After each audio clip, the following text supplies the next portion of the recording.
Hello and Jai Bharat everyone. How are you all? I hope you all are doing very well. So guys, welcome to the Advait Achievers YouTube channel. And guys, welcome to the day 7 of Super 3000 MCQ batch for JEE Main 2021 and NEET 2021. So guys, last class में means day 6 में हमने solid state का complete theory revise किया था और कुछ हमने उसके न्यूमेरिकल्स करे थे. आज हम जितने बचे खुचे न्यूमेरिकल से सारे हम कंप्लीट कर लेंगे, उसके बाद ये चैप्टर हमारा खत्म हो जाएगा. सो गाइस, लास्ट क्लास तक हमने कहां तक कर लिया था न्यूमेरिकल, आपको याद होगा. ये सब हम कर चुके हैं ऑलरेडी, ये भी हम कर चुके हैं. यहां से हमें शुरू करना है 71, क्वेश्चन नंबर 71 से हमें शुरू करना है. जिन्होंने लास्ट क्लास नहीं देखा है, वीडियो के डिस्क्रिप्शन में डे 1 से लेकर डे 6 तक केमिस्ट्री की पूरी है ना वीडियो की लिंक दी हुई है, देख लो पहले, उसके बाद इधर आना है ना. मतलब डे 6 पहले देखो तो फिर डे 7 समझ में आएगा. क्लियर? हाँ सर. चलो क्या कह रहा है समझते हैं क्वेश्चन को. इफ द एनाइंस ए, मतलब ए जो है वो क्या है, एनाइन है. बहुत बढ़िया बात है ना. हमने इंफॉर्मेशन देखो निकाल लिया, आगे क्वेश्चन नहीं पढ़ा फिर भी. For hexagonal closest packing, if the anions A form hexagonal closest packing, मतलब ए क्या बना रहा है, HCP, एंड केटाइन्स सी, केटाइन कौन है भाई, सी है, ऐसा बोला है क्वेश्चन में. Cation C occupy only 2/3 of octahedral void in it. Means hexagonal close packing में जो ऑक्टाहेड्रल वॉइड होता है उसका 2/3 पोजीशन पे कौन है, केटाइन है. तो हमसे पूछा जा रहा है then the general formula of the compound is. तो बताना जो अपना कंपाउंड है उसका जनरल फार्मूला क्या होगा. ये कोई करने की बात है, अब तो ऐसे ही कुछ लोगों ने मन ही मन आंसर निकाल दिया होगा कि HCP पे है ना एनाइन, तो इसका इफेक्टिव आइटम क्या होंगे, 6. इफेक्टिव आयन क्या होंगे, 6 होंगे. ठीक है. केटाइन क्या है, 2/3 ऑफ ऑक्टाहेड्रल वॉइड पे. देखो SCP में ऑक्टाहेड्रल वॉइड क्या होता है, इफेक्टिव नंबर ऑफ एटम के बराबर ही होते हैं ना. Z = 6 for SCP and octahedral void in SCP is what, 6. Tetrahedral void is 12. Clear? हाँ सर. बस 3 दूना 6, मतलब ये क्या हो गया, 4 हो गया. अभी हमें क्या लिखना है, फॉर्मूला लिखना है. केटाइन को पहले लिखते हैं, एनाइन को बाद में लिखते हैं.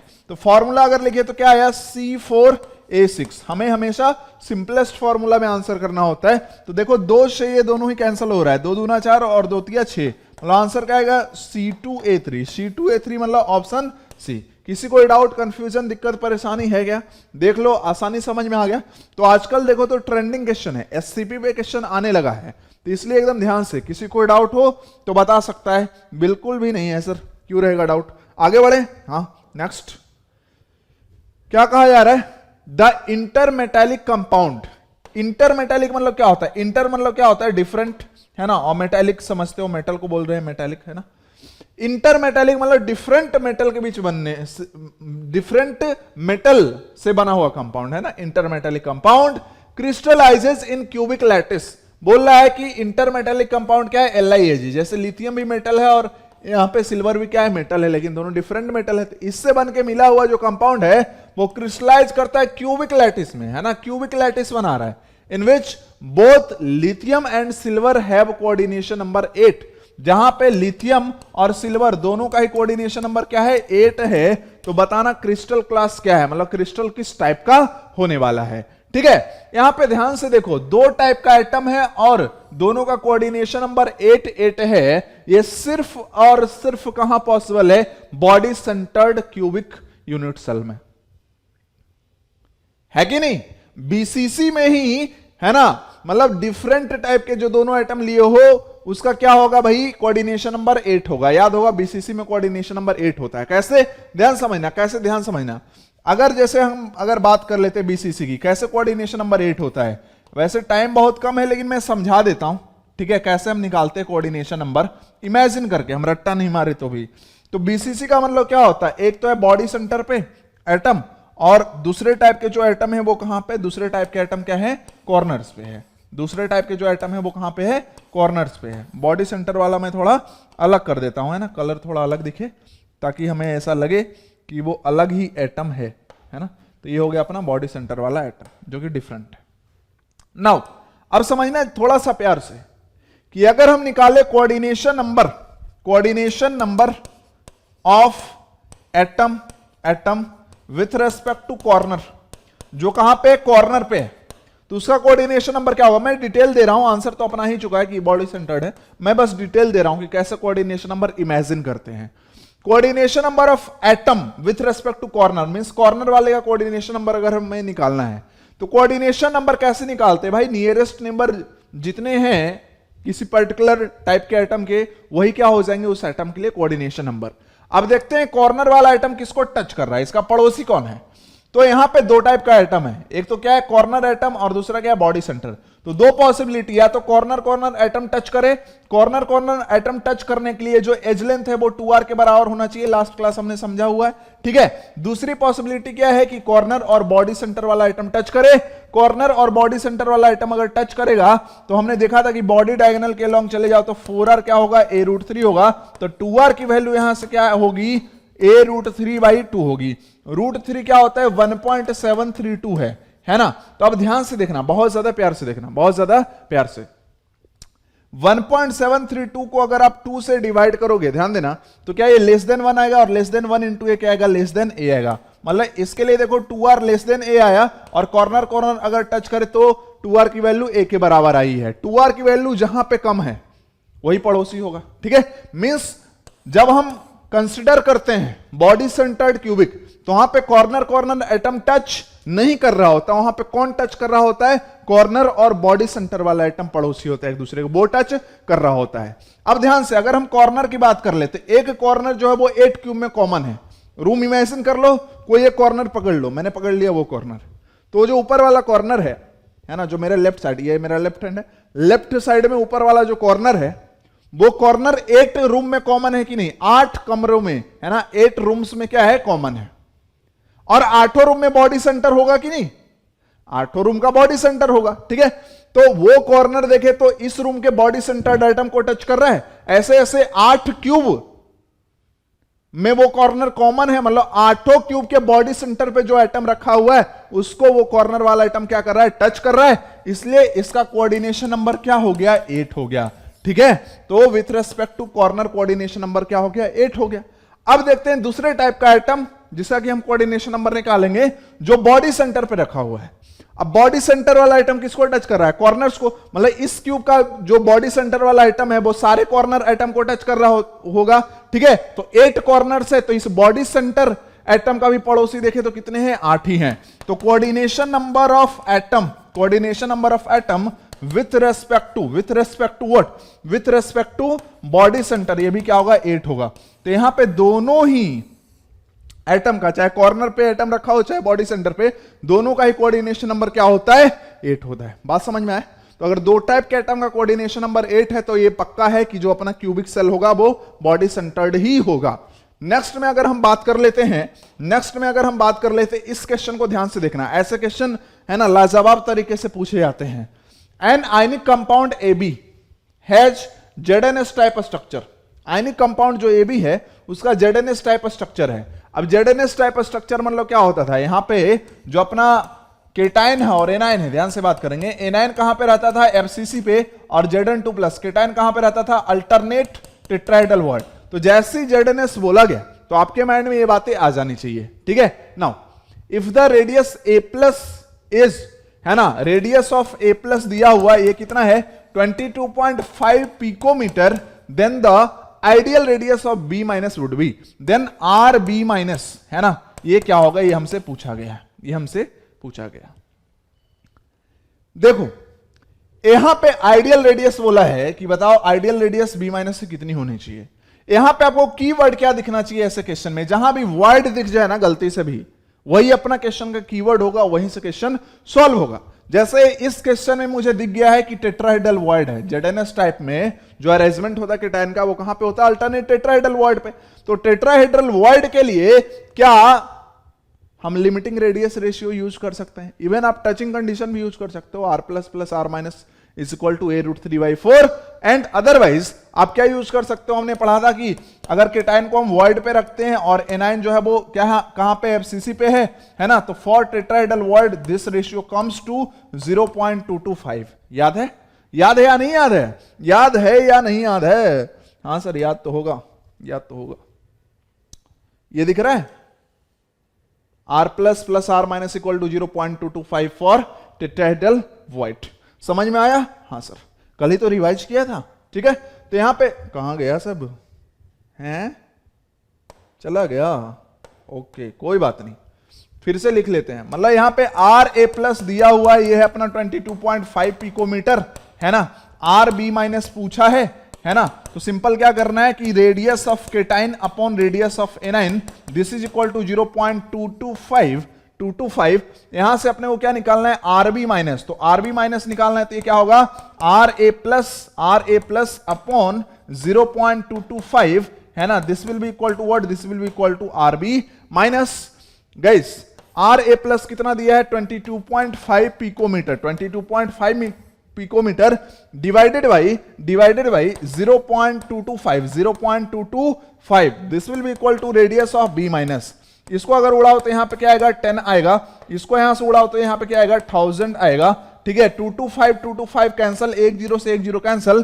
तो जो आरबी माइनस होगा वो किसके बराबर हो जाएगा, 100 पिकोमीटर के बराबर हो जाएगा। तो आप लिमिटिंग रेडियस रेशियो यूज कर सकते हो, कीवर्ड, या फिर आप क्या कर सकते हो, सिंपली टचिंग कंडीशन ZNS में होता है वो भी यूज कर सकते थे, क्योंकि रेडियस ऑफ केटाइन दिया ही है, तो रेडियस ऑफ एनाइन भी निकाल सकते हैं टचिंग कंडीशन से। हाँ या ना, टेट्राहेड्रल बॉडी तो है यहाँ पे, तो R plus plus R minus क्या हो जाता है, A√3/4। तो इससे भी आप कहानी कर सकते हो, आपकी मर्जी है, या फिर लिमिटिंग रेडियस रेशियो की भी कहानी कर सकते, मतलब ये कॉन्सेप्ट भी आप लगा सकते हो। ठीक है, तो ऑप्शन क्या आ जाएगा, ऑप्शन आएगा बी। किसी कोई डाउट कंफ्यूजन, वीडियो देख लो आराम से रोक के, किसी को कोई टेंशन नहीं है सर। क्यों हो गया टेंशन सर, हैं ऐसे थोड़ी होता है टेंशन।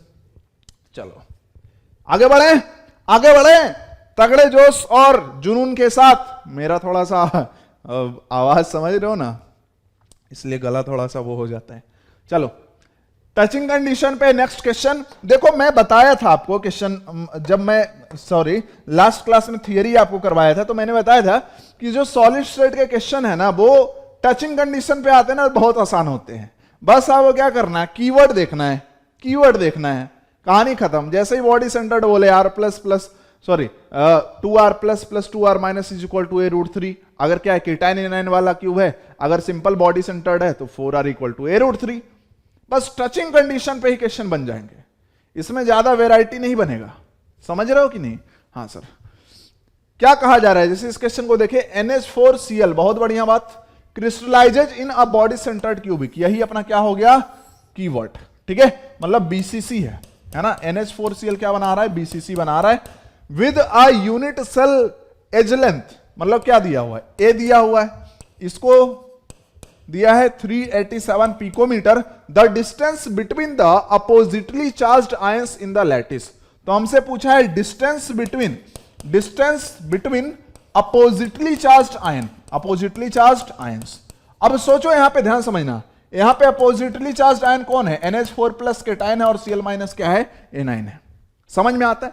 तो अगर मुझे इनके बीच का डिस्टेंस निकालना है, मतलब क्या, इनके न्यूक्लियस के बीच का डिस्टेंस निकालना है, NH4 प्लस का है ना जो सेंटर होगा उसका, और फिर Cl माइनस का। मीन्स हमें क्या करना है, सिंपल सी बात समझो, क्या हमें radius of cation plus radius of anion ही तो निकालना है, तभी तो इनके दोनों के जो न्यूक्लियस है उनके बीच का डिस्टेंस निकल पाएगा। क्लियर है या नहीं है, बोलो हाँ या ना। R plus plus R minus से तो हमें निकालना है, तो टेंशन क्या है, क्या ये सिंपल BCC है, अपने आप से सवाल करो, क्या ये सिंपल BCC है या फिर आयन वाला BCC है? सर सिंपल BCC वो होता है जिसमें सारे एटम एक टाइप के होते हैं, मतलब कॉर्नर पे और बॉडी सेंटर पे दोनों पे ही एक टाइप का एटम रखा होता था, जिसका रेडियस हम स्मॉल r मानते थे। तो यहां पे टचिंग कंडीशन क्या होता था, 4R इक्वल टू A√3। भाई सिंपल सी बात है, देखो कैसे टचिंग कंडीशन भी याद रखते हैं, जिनको याद करना है। सिंपल क्यूबिक में सिर्फ कॉर्नर पे एटम है, तो वहां तो कोई टेंशन ही नहीं है, A is equal to 2R हो जाएगा, यही टच ही कर सकता है, दूसरी पॉसिबिलिटी नहीं है।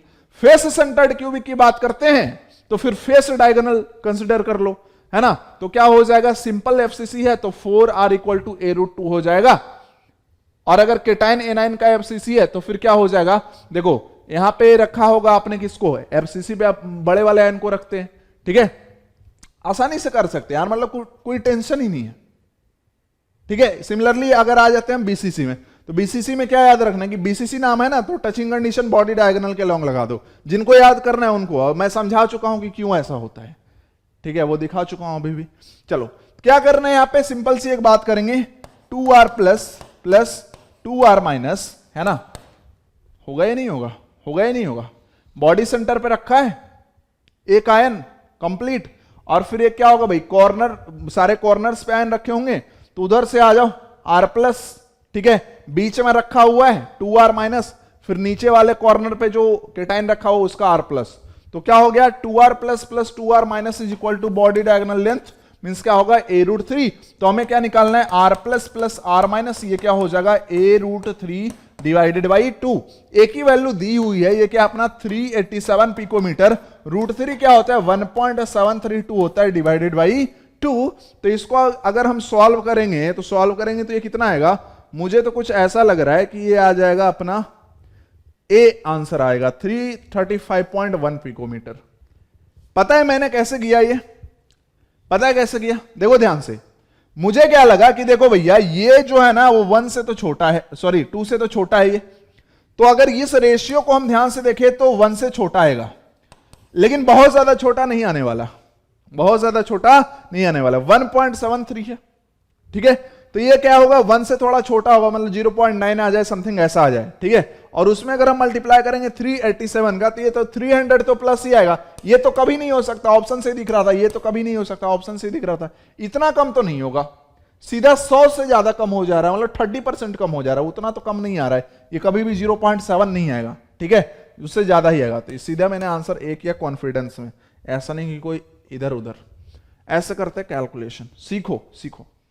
बहुत लोगों को आता भी है, क्योंकि रेगुलर क्लास में भी मैंने ये सब कराया है, ये चैप्टर मैंने नहीं कराया था वो अलग बात है।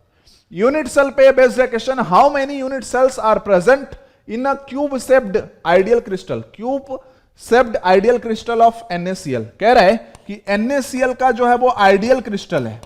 आइडियल क्रिस्टल क्यों बोला है, डिफेक्टेड नहीं है भाई, है ना, डिफेक्टेड में तो कहानी अलग हो जाती है। NaCl के आइडियल क्रिस्टल है ना, और NaCl का अगर हम मास ले लेते हैं सपोज डेट 1 ग्राम, तो बताओ 1 ग्राम NaCl में कितने number of unit cell present होंगे, नंबर ऑफ यूनिट सेल कितने होंगे हमको ये पता करना है। सिंपल सी बात है, सिंपल सी बात है। मान लो तुम्हारे पास है 100 रुपए, मान लो तुम्हारे पास क्या है 100 रुपए, बोला कि हर एक आदमी को 5-5 रुपए डिस्ट्रीब्यूट करना है, तो बताओ कितने आदमी होंगे, क्या करोगे, total rupees divided by rupees given to 1 man, आ गए ना। तो उसी तरीके से यहां पे हमें टोटल मास पता है और हमें नंबर ऑफ यूनिट सेल निकालना है, तो अगर हम किसी भी तरीके से मास ऑफ 1 यूनिट सेल अगर हम निकाल पाए, ऐसे ही सोचना है, मास ऑफ 1 यूनिट सेल अगर हम निकाल पाए, तो क्या नंबर ऑफ यूनिट सेल ऐसा नहीं हो जाएगा, number of unit cell this will be equal to total mass, है ना, total mass of NaCl divided by mass of 1 unit cell, mass of 1 unit cell. देख लो देख लो, परेशानी किसी को नहीं है, बहुत बढ़िया बात। अब यहां पे हमारे लिए एक टास्क क्या आ गया, टास्क हमारे लिए ये आ गया कि सर हम निकालेंगे कैसे, ये तो बता दो कि हम कैसे निकालेंगे कि एक यूनिट सेल का मास कितना है। तो अगर हम NaCl को कंसीडर करें, सबको आता होगा, रॉक सॉल्ट स्ट्रक्चर हमने पढ़ा है, तो NaCl का अगर हम बात कर लेते हैं, ध्यान समझना, NaCl का एक यूनिट सेल कंसीडर करते हैं, एक यूनिट सेल कंसीडर करते हैं, तो ध्यान देना यहां पे बेसिकली क्या होता है, जो केटायन होता है Na+, वो कहां पे होता है, ऑक्टाहेड्रल वॉइड में होता है। ऑक्टाहेड्रल वॉइड कितने होंगे FCC में, 4 के बराबर, ठीक है। और जो एनायन होता है वो कहां पे होता है, FCC, तो ये भी कितने होंगे, 4 के बराबर। मींस एक यूनिट सेल में अगर हम लिखे ना इसका मॉलिक्यूलर फॉर्मूला, तो होगा Na4Cl4, this is the molecular formula of NaCl, this is the molecular formula of NaCl। Means जो हम लिखते थे ना सिंपलेस्ट फॉर्मूला, वो कुछ और नहीं बल्कि क्या है, वो फॉर्मूला यूनिट है, फॉर्मूला यूनिट है, सिंपलेस्ट वाला, ये है NaCl। इसका मतलब ये कह सकते हैं कि एक यूनिट सेल में 4 यूनिट ऑफ NaCl प्रेजेंट है। तो ऐसा करते हैं ना, इसका मास निकाल लो, एक मॉलिक्यूल NaCl का मास निकाल लो, 4 मॉलिक्यूल प्रेजेंट है एक यूनिट सेल में, ठीक है। तो एक मॉलिक्यूल का मतलब मास कैसे निकालोगे, molar mass divided by Na, है ना, इन ग्राम हो जाएगा। तो Na कितना भाई दिया है कुछ, क्या Na23, और ये कितना आ जाएगा देखो, तो ऐड करो 30 20 50 58.5, है ना, इतना ग्राम तो हो गया क्या 1 मोल का मास। हमको क्या निकालना है, हमको निकालना है एक मॉलिक्यूल का मास, तो अपॉन क्या कर देंगे Na, ठीक है। और एक यूनिट सेल का मास क्या हो जाएगा, एक यूनिट सेल का मास हो जाएगा 4 into 58.5 divided by Na। This is the mass of 1 unit cell. Clear? हाँ। तो अब यहां से अगर हम नंबर ऑफ यूनिट सेल निकाले तो ये क्या होगा 1 हो जाएगा, ये ग्राम में ही है ना, वो देखना यूनिट यहां भी ग्राम में दिया वहां भी ग्राम में लेना पड़ेगा। तो 1 upon 4 into 58.5 divided by Na ऊपर चला जाएगा, ये ऐसा हो जाएगा Na डिवाइडेड बाई 4 इंटू 58.5, इतना आएगा अपना answer. This is the number of unit cells. तो इसको आप सॉल्व कर लेना, देखो क्या आंसर आ रहा है। तो इसको सॉल्व करोगे तो आपका आंसर आ रहा होगा डी, है ना। तो समझ में आ गया चीजें बिल्कुल अच्छे से, किसी कोई डाउट परेशानी दिक्कत नहीं है, बहुत बढ़िया। अब ये आ गया क्वेश्चन अपना नेक्स्ट, बहुत आसान सा, आज का क्लास ज्यादा बड़ा नहीं होगा वैसे। What type of crystal defect is indicated in the diagram below? कल हमने पढ़ा था डिफेक्ट के बारे में, हाँ।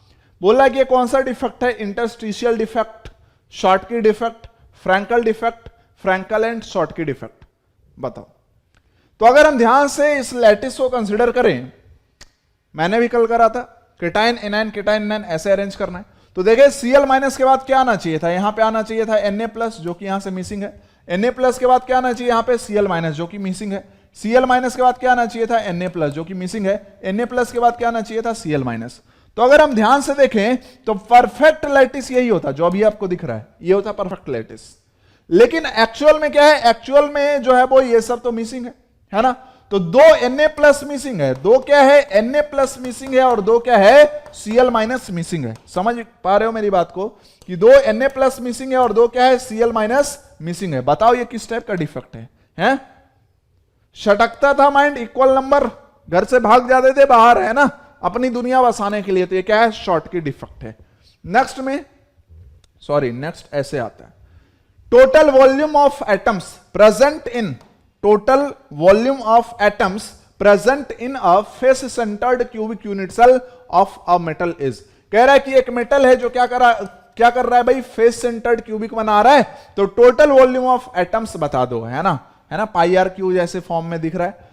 तो देखो एफसीसी में पहले टोटल नंबर ऑफ एटम्स निकाल लो, और एक एटम का वॉल्यूम क्या होता है 4/3 पाई आर क्यू होता है। तो एफसीसी में इफेक्टिव नंबर ऑफ एटम्स क्या होते हैं 4 होते हैं।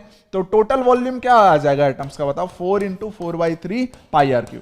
क्योंकि एक यूनिट सेल को कंसिडर करें तो 4 एटम है इफेक्टिव, है ना, और एक एटम का वॉल्यूम क्या है 4/3 पाई आर क्यू। तो टोटल वॉल्यूम क्या हो गया 4 इंटू 4/3 पाई आर क्यू, ये क्या हो जाएगा 16/3 पाई आर क्यू, ऑप्शन सी। और ये सब क्वेश्चन तुम्हारे एग्जाम में आए हुए हैं, मतलब सॉलिड स्टेट में जो जेईई मेन में क्वेश्चन आते थे वो बहुत मजाक टाइप का आता था पिछले कुछ साल से। अब थोड़ा थोड़ा अच्छा आता है किसी किसी शिफ्ट में, किसी में अभी भी मजाक करता है, लेकिन अब अच्छे क्वेश्चन भी आने लगे हैं थोड़ा, है ना। मतलब जैसे कल एक क्वेश्चन कराया था सॉलिड 1 सॉलिड 2 वाला, याद करो, वो 2019 जेईई मेन में आया हुआ है। पहले वैसे क्वेश्चन क्या केटाइन 9 के फॉर्म में आईआईटी में पूछते थे, ठीक है। तो अब थोड़ी सी चीजें चेंज हो रही है। In a face centred cubic lattice, ध्यान समझना, एक चीज बोल दिया कि अपना लैटिस कैसा है, हाँ पता था, ये भागोगे। लैटिस कैसा है, फेस सेंटर्ड है। Atom A occupies the corner positions.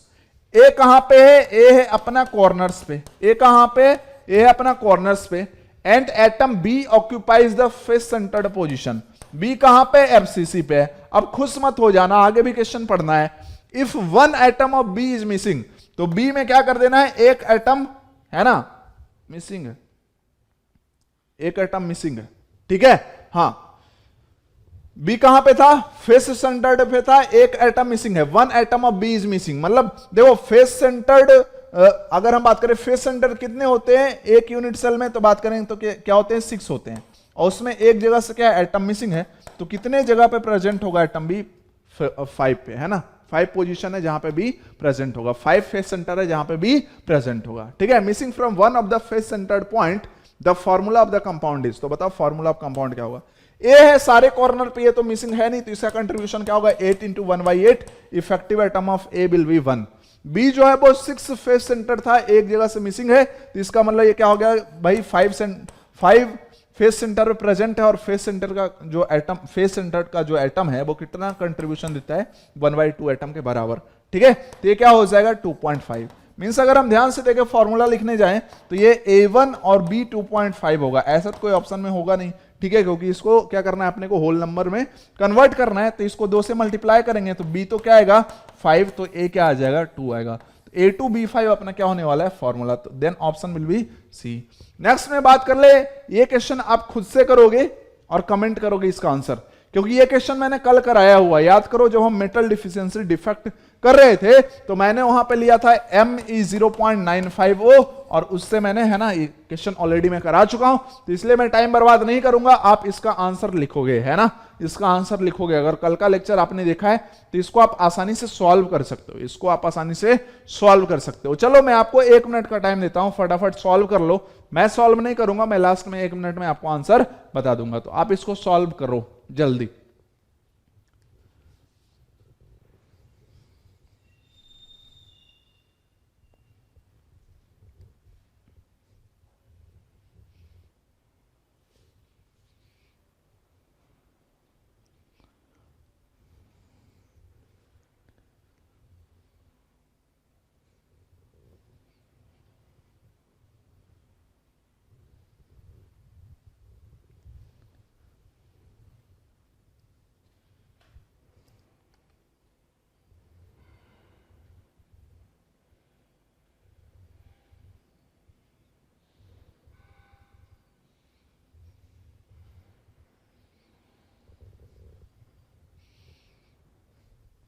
हो गया, आंसर आ गया, बिल्कुल सही आंसर, शायद बी है, सही बात।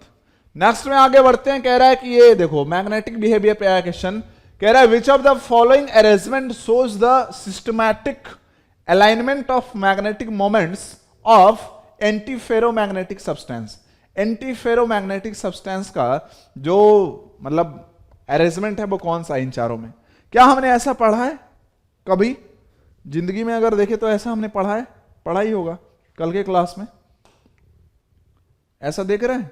एंटी फेरोमैग्नेटिक मतलब क्या था यहां पे, इक्वली क्या होगा, अपोजिट डायरेक्शन में मैग्नेटिक मोमेंट अलाइन होगा, देखो एक ऊपर एक नीचे, एक ऊपर एक नीचे, तो बस हमें चेक कर लेना है वहां पे इक्वल एंड अपोजिट कहां पे है मैग्नेटिक मोमेंट। तो यहां पे देखो तीन क्या 5 ऊपर एक नीचे नहीं चलेगा, ये हमें इक्वल अबव डाउन चाहिए, एक ऊपर 3 4 नीचे, अरे बाप रे बाप ना, सी एक ऊपर नीचे ऊपर नीचे ऊपर नीचे इधर, अरे ना ये भी नहीं, अपना आंसर सी। ये अपना कह रहा है which of the following compounds is likely to show both Frenkel and Schottky defects in its crystalline form. कौन सा ऐसा सब्सटेंस है जो कि Schottky as well as Frenkel दोनों ही डिफेक्ट शो कर सकता है? बताओ, हमने पढ़ा हुआ है ऑलरेडी इसके बारे में, AgBr, है ना, कल ही बताया था ये चीज। हाँ सर। नेक्स्ट में बात करते हैं अ डाई एटॉमिक मॉलिक्यूल X2। देखो ध्यान से, कितने मजेदार, सारे कवर हो जाएंगे topic. A diatomic molecule X2 has a body centred cubic, ये हो गया अपना कीवर्ड कि X2 का क्या भाई, बॉडी सेंटर्ड क्यूबिक का स्ट्रक्चर है, ठीक है, with a cell edge of 300 picometre. Means क्या दिया हुआ है, ए कितना दिया है 300 picometre. The density of the molecule is 6.17 gram per centimetre cube. जो अपना डेंसिटी है मॉलिक्यूल की वो क्या है, 6.17 ग्राम पर सेंटीमीटर क्यूब है। तो the number of molecules present in 200 gram of X2। तो आपसे बोला गया कि 200 ग्राम X2 ले, तो इसमें नंबर ऑफ मॉलिक्यूल्स क्या होगा? सबसे पहले तो आप क्वेश्चन को समझ लो, ठीक है। X2 क्या बना रहा है, BCC, ऐसे समझते, देखो ऐसे X2 क्या बना रहा है, BCC बना रहा है, और वो जो BCC बना रहा है भाई, क्यूब बना रहा है, तो उसका जो है ना एज लेंथ है वो कितना है, 300 पिकोमीटर है ना। और इस मॉलिक्यूल का मतलब जो X2 है उसकी जो डेंसिटी है वो कितना दिया है, ये दिया है अपना 6.17 ग्राम पर सेंटीमीटर क्यूब दिया है। तो अपने से क्या पूछा है, number of molecule in 200 gram of X2। क्या आपको मास दिया है, नंबर ऑफ मॉलिक्यूल पूछा है, तो क्या आपके दिमाग में ऐसा आया कि 200 ग्राम ऑफ X2 में नंबर ऑफ मोल्स, आप मोल कॉन्सेप्ट पढ़ चुके हो ना, number of moles of X2 निकाल लेते हैं और उसमें Na से मल्टीप्लाई कर देंगे तो number of molecules of X2 आ जाएगा। ऑप्शन भी देखने की Na के मल्टीप्लिकेशन के फॉर्म में है, ठीक है। तो अभी भाई मोल्स ऑफ X2 निकालने के लिए क्या करना पड़ेगा, मास दिया है, मास अगर दिया है तो मोल्स ऑफ X2 कैसे निकालोगे, फटाफट बताओ। ये होगा गिवन मास इन ग्राम, गिवन मास इन ग्राम अपॉन क्या हो जाएगा, ग्राम मॉलिक्यूलर वेट। ठीक है, सिंपल सी बात है। मतलब इन शॉर्ट हमें क्या करना है, x2 का मॉलिक्यूलर वेट अगर निकाल लें तो अपना काम बन जाएगा। ठीक है, और वो निकालने के लिए हमें क्या दिया हुआ है, डेंसिटी दिया हुआ है। अब डेंसिटी क्या होता है, बताया हुआ है, डेंसिटी क्या होता है, मास अपॉन वॉल्यूम, है ना। एक एटम का मास क्या होगा, m अपॉन Na, इतना ही तो ग्राम होगा, इतना ग्राम होगा एक एटम का मास। जितने एटम है उससे मल्टीप्लाई कर दो तो ये क्या आ गया, यूनिट सेल में मास एटम का, है ना। अच्छा, अपॉन वॉल्यूम, वॉल्यूम किसका, क्यूब का, ये क्या होगा, ए क्यूब। ठीक है, सिंपल सी बात है। तो यही अपना क्या आता था, डेंसिटी आता था ZM upon Na into A cube. This is the general formula of density of cubic unit cell. चाहे आपका यूनिट सेल क्या हो, बीसीसी हो, चाहे आपका यूनिट सेल क्या हो, सिंपल क्यूबिक हो, चाहे आपका यूनिट सेल क्या हो, एफसीसी हो, बस चेंज क्या करेगा, चेंज करेगा Z। जैसे सिंपल क्यूबिक के लिए Z की वैल्यू 1, बीसीसी के लिए 2, एफसीसी के लिए 4, और साथ में और क्या चेंज करेगा, ए और आर में रिलेशन। जैसे यहां पे अगर हम ध्यान से देखें, यहां तो ए की वैल्यू डायरेक्ट दे दी है, यहां पे ए की वैल्यू क्या है, डायरेक्ट ही दे दी है। इस क्वेश्चन को और हार्ड बनाना होता तो थोड़ा क्वेश्चन लंबा हो जाता, टाइम लिमिट का ख्याल रखा है चूंकि ये क्वेश्चन एग्जाम में आया हुआ है। नहीं तो ऐसा बोल देता ना कि जो रेडियस है ना मॉलिक्यूल की, रेडियस ऑफ मॉलिक्यूल, कहां गए भाई, चला गया क्या, हाँ आया, रेडियस ऑफ मॉलिक्यूल दे देता। अब होता क्या कि बीसीसी है तो 4r इक्वल टू a√3 आप लगाते और वहां से a पहले निकालते, तब इस फॉर्मूले में पुट करते। लेकिन यहां पे क्वेश्चन को आसान बनाया, a आपको डायरेक्ट दिया हुआ है, z क्या होगा बीसीसी के लिए 2 हो जाएगा, है ना। Na अपने को पता ही है, m यहां से निकाल लेंगे, डेंसिटी दिया है, डेंसिटी क्या दिया है 6.17 ग्राम पर सेंटीमीटर क्यूब, बहुत बढ़िया बात। z हो गया 2, ये हो गया m, Na, और ए की वैल्यू है क्या लेनी पड़ेगी, सेंटीमीटर में लेनी पड़ेगी, क्योंकि डेंसिटी क्या है, ग्राम पर सेंटीमीटर क्यूब है, तो ए की वैल्यू 300 रखोगे गलत, है ना। सबसे पहले इसका एक कहानी करते हैं, देखो कन्वर्ट करो इसको, 300 पिकोमीटर को सेंटीमीटर में कन्वर्ट करो। ध्यान से देखते हैं, क्या ये 300 इंटू पिको मतलब क्या होता है, 10 का पावर -12, इतना मीटर है, मुझे सेंटी में लाना है, सेंटी मतलब 10 का पावर -2 से मल्टीप्लाई डिवाइड कर दो, कोई फर्क नहीं पड़ा। ये 10 का पावर -2 मीटर ही क्या है अपना सेंटीमीटर, बाकी बचा उसको सॉल्व कर लो, है ना। तो ये क्या हो जाएगा 300 इंटू 10 का power -10, this will be your, है ना, सेंटीमीटर। तो ये क्या हो जाएगा 3 इंटू 10 का पावर -8 सेंटीमीटर, है ना। तो ए क्यूब के जगह पे क्या आएगा 3 इंटू 10 का पावर -8, और इसका कर दो भाई क्यूब, ठीक है, ये आ जाएगा। क्लियर, समझ में आई यूनिट की कहानी। तो यहां से आप m निकाल लेना, और m निकाल लोगे, उसके बाद क्या है, गिवन मास जो है वो 200 ग्राम है, और m से क्या करना है, डिवाइड कर देना है, ठीक है। तो आपके मोल्स आएंगे, इंटू Na कर दोगे तो मॉलिक्यूल आ जाएंगे। इसका भी आंसर आप सॉल्व करके लिखो, क्योंकि मैं उसमें टाइम बर्बाद करना नहीं चाहता। कॉन्सेप्ट मैंने आपको समझा दिया, आपसे यूनिट रखने में गलती हो सकती थी, वो मैंने आपको समझा दिया, ठीक है। आंसर आप कमेंट करोगे। नेक्स्ट में है ये अपना, an element crystallizes in a face centered cubic unit cell with edge cell A। बहुत बढ़िया, कह रहा है an element crystallises in a face centred cubic, है ना। एक एलिमेंट है जो एफसीसी बना रहा है, मतलब ये सिंपल एफसीसी है, ठीक है, आयन वाला नहीं है, क्योंकि एन एलिमेंट है, एक ही एलिमेंट है, with cell edge A, the distance between the centre of the 2 nearest octahedral voids. तो कह रहा है कि दो नियरेस्ट है ना ऑक्टाहेड्रल वॉइड के बीच का डिस्टेंस बताओ कितना आएगा, ठीक है। याद करो कल मैंने बताया था कि नियरेस्ट टेट्राहेड्रल वॉइड होते हैं, उनके बीच का डिस्टेंस कैसे हम निकालते हैं। तो इसके लिए क्या जरूरी है कि आपको पोजीशन पता होना चाहिए वॉइड के। अगर टेट्राहेड्रल वॉइड के बीच का नियरेस्ट डिस्टेंस निकालना है तो टेट्राहेड्रल वॉइड कहां कहां पे है क्यूब में, ये तो आपको पता ही होना चाहिए एफसीसी में, ठीक है। हाँ, ऑक्टाहेड्रल वॉइड कहां पे ये पता होना चाहिए। जैसे हमने पढ़ा है ना कि एफसीसी में जो ऑक्टाहेड्रल वॉइड होता है, ऑक्टाहेड्रल वॉइड कहां पे होता है, सारे एज सेंटर मतलब 12 क्या थे एज सेंटर वहां पे होता, और एक क्या होता बॉडी सेंटर, ठीक है, इतने, है ना। तो यहां पे देखते थे कि एज सेंटर का कंट्रीब्यूशन 1/4, तो यहां से इफेक्टिव आइटम 3 और 1 4, तो टोटल ऑक्टाहेड्रल वॉइड इन एफसीसी 4। यहां पे उसकी जरूरत नहीं है, नंबर की जरूरत नहीं है, हमें पोजीशन देखना है। मतलब हम अगर कंसिडर करें, ध्यान से समझो, अगर हम एक फेस को कंसिडर करें, रूम है ना जिसमें बैठे हो, कोई एक दीवार को कंसिडर कर लो, एज कितने मिलेंगे अपने को, एक ये लाइन, एक ये लाइन, दीवार ये दिख रहा है, फिर ये नीचे फ्लोर और इसको जोड़ने वाली लाइन, फिर ये इधर इस दीवार और इसको जोड़ने वाली लाइन, और ये चौथी छत और इस दीवार को जोड़ने वाली लाइन।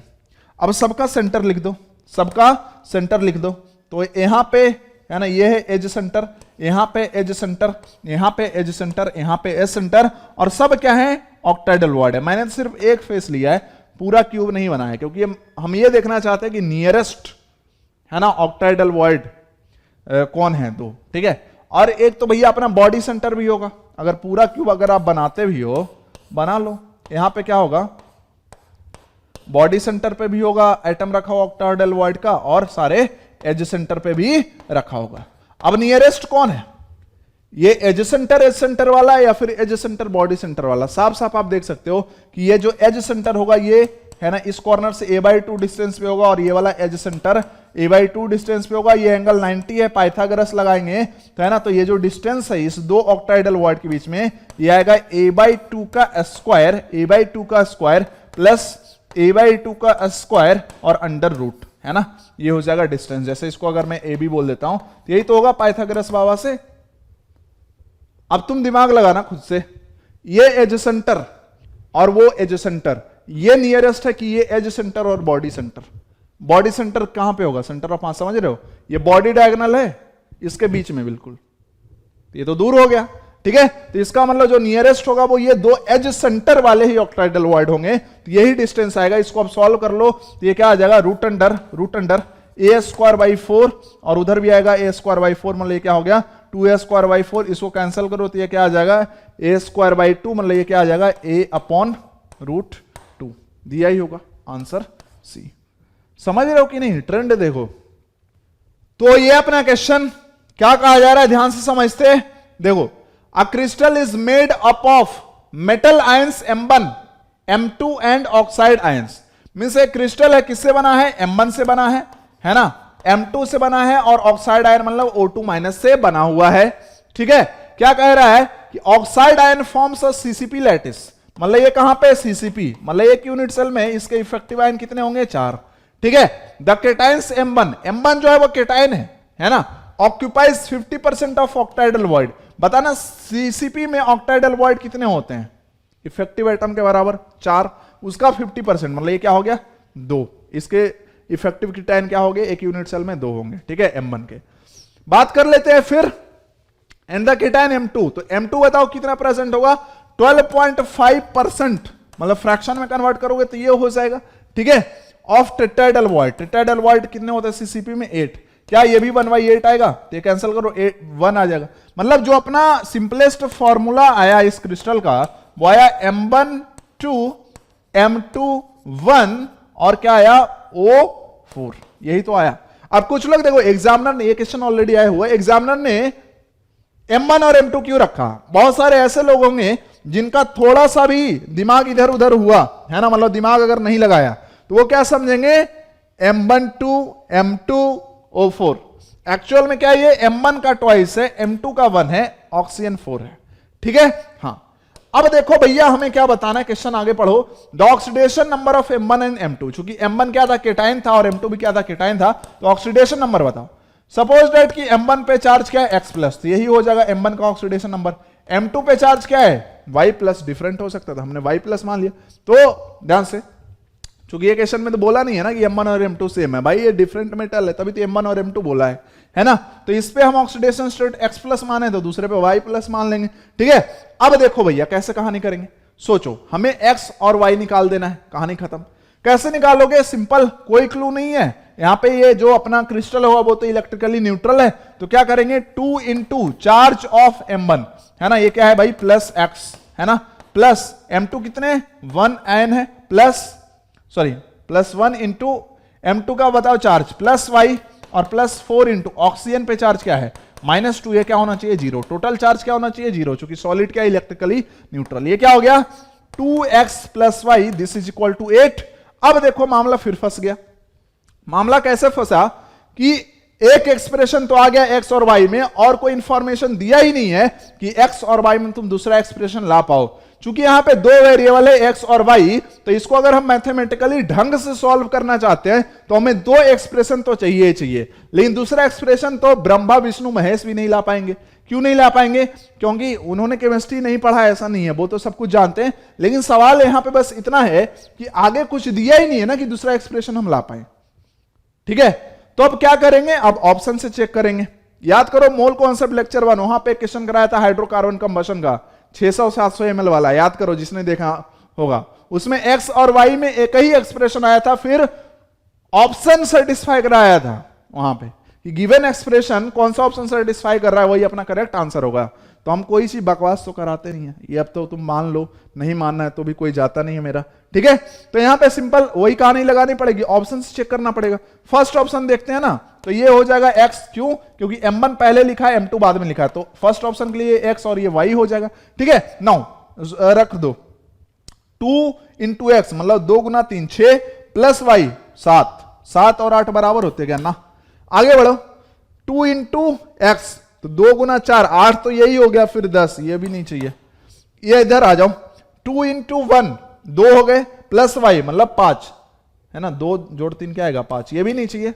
ये इधर डी में देख लो, अब तो वही आंसर हुआ, यहां पे डी में देखो अब यही आंसर हुआ, तो इसको ढंग से करते एक्स और ये वाई, तो 2x मतलब 2 इंटू 2 और y मतलब 4, क्या ये 8 के बराबर होता है, 4 और 4 8, हाँ सही है, होल्ड कर गया। राइट साइड और लेफ्ट साइड क्या है बराबर है, तो ऑप्शन क्या होगा अपना डी होगा। बात समझ में आ गया, हाँ सर समझ में आ गया।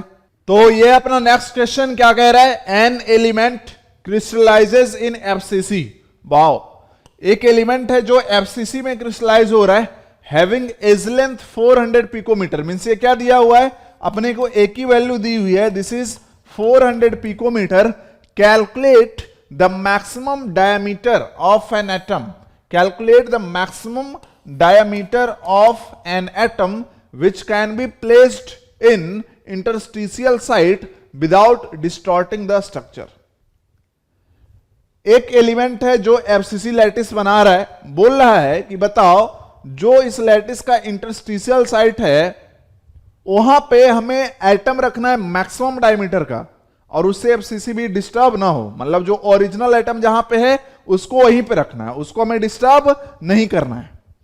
तो इसका मतलब हम ध्यान समझते हैं कि अगर हम एफसीसी की बात करें तो इंटरस्टिशियल साइट मींस वॉइड दो टाइप के होते हैं, टेट्राहेड्रल वॉइड और ऑक्टाहेड्रल वॉइड, जहां पे हम एटम को प्लेस कर सकते हैं, तीसरा तो कोई ऑप्शन है नहीं। तो हमारे पास दो टाइप का इंटरस्टिशियल साइट है, एक है टेट्राहेड्रल वॉइड और दूसरा क्या है ऑक्टाहेड्रल वॉइड। अब यहां पे सवाल देखना ध्यान से, मैक्सिमम डायमीटर का एटम रखना है वॉइड में, मैक्सिमम डायमीटर का एटम किस वॉइड पे रहेगा जहां पे स्पेस क्या होगा ज्यादा होगा, जहां पे वॉइड क्या होगा बड़ा होगा, ठीक है। तो वहीं तो आप मैक्सिमम डायमीटर का एटम रख पाओगे। और टेट्राहेड्रल ऑक्टाहेड्रल वॉइड में ऑक्टाहेड्रल वॉइड की साइज क्या होती है ज्यादा होती है, तो टेट्राहेड्रल वॉइड पे हम एटम नहीं रख सकते, मींस हमें कहां पे रखना पड़ेगा ऑक्टाहेड्रल वॉइड पे एटम रखना पड़ेगा। सपोज दैट जो हम एटम रख रहे हैं उसकी रेडियस आर है, जो एटम हम रख रहे हैं, जो एटम हम रख रहे उसकी रेडियस हम मान लेते क्या स्मॉल आर है, और एफसीसी तो पहले से था, तो जो एफसीसी बना रहा था एलिमेंट है ना उसका रेडियस मान लेते कि क्या था कैपिटल आर। तो एफसीसी पे जो था एलिमेंट, एफसीसी पे जो पहले से एलिमेंट था उसका रेडियस मान लेते हैं कैपिटल आर। तो हमें क्या निकालना है diameter of atom which can be placed in interstitial site, means हमें डायमीटर निकालना है जो कि क्या हो जाएगा है ना, सॉरी क्या इसमें तो मतलब एक बार गायब होता तो आता नहीं है। अब ये समझ गए ना, नोट तो कर ही चुके हो, हमें ये निकालना है 2r हमको निकालना है, ठीक है। तो कैसे निकालेंगे देखो ध्यान से, एक तो जो हम एटम प्लेस करें वो कहां पे प्लेस कर रहे हैं ऑक्टाहेड्रल वॉइड पे प्लेस कर रहे हैं, मींस हमें यह पता होना चाहिए कि अगर हम ऑक्टाहेड्रल वॉइड पे प्लेस कर रहे हैं एटम को, तो जो एटम प्लेस कर रहे हैं जिसकी साइज क्या होगी कम होगी, नॉर्मल वाले है ना एटम जो एफसीसी पे रखे हैं उसके साइज से बताया ऑलरेडी, ठीक है। तो ये जब हम लिमिटिंग रेडियस रेशियो लिखेंगे तो ये क्या आएगा smaller R upon capital R, and this will be equal to है ना ऑक्टाहेड्रल वॉइड के लिए लिमिटिंग रेडियस रेशियो क्या पढ़ा था, ये होता है 0.414। समझ में आया ये, मैंने तब भी बताया था, कल के क्लास में बताया था कि जब भी हम लिमिटिंग रेडियस रेशियो लिखते हैं तो छोटे वाले आयन का रेडियस ऊपर लिखते हैं है ना, और नीचे वाला आयन का रेडियस मतलब बड़े वाले आयन का रेडियस नीचे लिखते हैं। तो यहां पे दोनों एलिमेंट ही है, तो छोटे वाले एटम का रेडियस ऊपर लिखोगे और बड़े वाले एटम का रेडियस नीचे लिखोगे। तो हमको निकालना है आर, तब 2r भी आ जाएगा, तो r is equal to 0.414 R, means अगर हम r कैलकुलेट कर ले कैपिटल वाला तो अपना काम बन जाएगा। कैपिटल आर कैसे कैलकुलेट करेंगे, हमें एज लेंथ दिया हुआ है, तो क्या हमने ऐसा पढ़ा था कि फॉर एफसीसी, जब भी आपको एज लेंथ और एफसीसी पे रखे एटम के रेडियस को है ना रिलेट करना हो तो टचिंग कंडीशन यूज करेंगे। तो क्या हमने ऐसा पढ़ा था 4r is equal to a root 2, पढ़ा था या नहीं पढ़ा था? ऑब्वियसली पढ़ा था। तो क्या यहां से आप r को ऐसा लिख सकते हो a रूट 2 डिवाइडेड बाई 4, ये क्या है अपना 400 पिकोमीटर है, into root 2 divided by 4 picometre, तो 4 से ये कट जाएगा 100, ये क्या आ जाएगा 100 इंटू रूट 2 पिकोमीटर, है ना। तो R की वैल्यू क्या होगी 0.414 इंटू 100 रूट 2 पिकोमीटर, तो जो डायमीटर होगा ये क्या होगा 2 इंटू 0.414 इंटू 100 रूट 2 पिकोमीटर। अब आंसर जैसे अगर ऑप्शन दिया रहता तो अगर पिकोमीटर में रहता तो यही अपना आंसर हो जाता, मल्टीप्लाई कर देते, ठीक है। ये 100 से इसमें मल्टीप्लाई कर दो तो 41.4 होगा, 41.4 का डबल करोगे तो 82.8 हो जाएगा, तो ये हो जाएगा 82.8 इंटू रूट 2 1 पॉइंट क्या होता है ये 414 होता है शायद, ठीक है। तो इतना पिकोमीटर अपना क्या आएगा डायमीटर ऑफ एटम, है ना, जो हम प्लेस कर सकते हैं किसमें इंटरस्टिशियल वॉइड में। तो नेक्स्ट ये रहा क्वेश्चन, समझते हैं इसको क्या कहा जा रहा है। Match the crystal system unit cells listed in column 1 with their characteristics feature in column 2।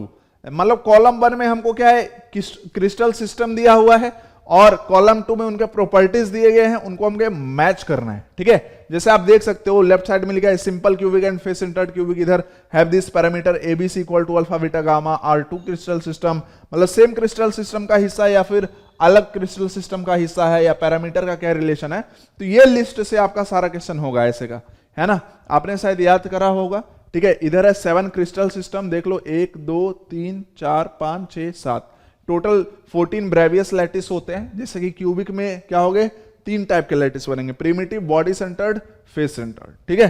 चलो अब आते हैं क्वेश्चन पे। कहा जा रहा है simple cubic and face centred cubic. तो सबसे पहले पी को पढ़ो, have this parameter A equal to B equal to C and alpha equal to beta equal to gamma. Obviously अभी देखा है हमने, ठीक है।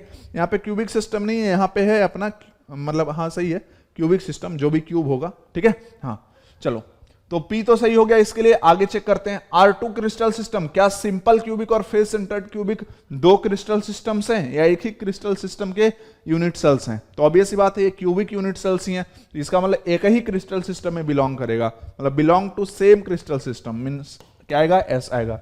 क्या R हो सकता है have only 2 crystallographic angles of 90? नहीं जी, क्यूबिक सिस्टम में ना तीनों ही एंगल 90 होता है, दो ही नहीं सिर्फ, ठीक है, तीनों। नेक्स्ट में बात करते हैं बी की, cubic and rhombohedral have this parameter A equal to B equal to C and alpha equal to beta equal to gamma. Cubic के लिए क्या है, a equal to B equal to c है, alpha equal to beta equal to gamma भी है, ठीक है। Rhombohedral में a equal to B equal to c है, अल्फा बीटा गामा क्या है बराबर है। कुछ लोगों को लगेगा कहां बराबर है सर, नॉट इक्वल टू 90 है। अरे भाई ये तीनों जो एंगल है अल्फा बीटा गामा वो बराबर है और वो 90 डिग्री नहीं है, लेकिन ये तीनों एंगल तो बराबर है ना, ठीक है। हाँ, तो इसका मतलब इसका जो बी है, बी का आंसर क्या आएगा, पी तो आएगा ही, हैव दिस पैरामीटर, क्लियर। अच्छा, R2 क्रिस्टल सिस्टम आएगा कि नहीं, सोचो क्यूबिक और रोम्बोहेड्रल दोनों अलग अलग क्या है क्रिस्टल सिस्टम है। अब अगर Q हो गया है तो S नहीं हो सकता। Have only 2 crystallographic angle of 90, नहीं जी, है ना। यहां पे देखो रोम्बोहेड्रल का तो कोई भी एंगल 90 नहीं होता, मतलब यही होगा सिर्फ। नेक्स्ट में बात करते हैं cubic and tetragonal have this parameter A equal to B equal to C and alpha equal to beta equal to gamma.